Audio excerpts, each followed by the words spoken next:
of Donald Trump's fiercest competitors during the primary season spoke out in his support of the nomination on the second night of the RNC. Among them, Nikki Haley and Florida Governor Ron Desantis. Fox's Rebecca Castor has the latest now from the convention center.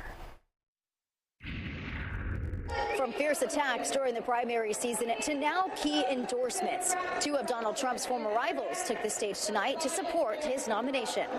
The GOP ticket is set, and Ohio Senator J.D. Vance is getting used to the limelight one day after being named Trump's VP nominee.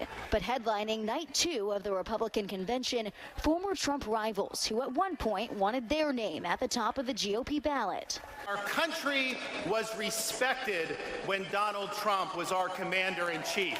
Former presidential candidate and Florida Governor Ron Desantis quickly came back into Trump's fold after suspending his campaign in Iowa.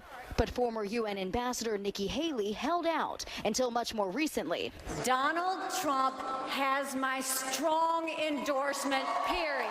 Haley accepted a last-minute invitation from the RNC to speak at the convention, and the party hopes Haley's endorsement of Trump brings in her more moderate supporters. President Trump asked me to speak to this convention in the name of unity. You don't have to agree with Trump 100% of the time to vote for him. In addition to unity, day 2 of the RNC focused on rising crime in America, a timely conversation after the assassination attempt on the former president. When did follow the law become so controversial?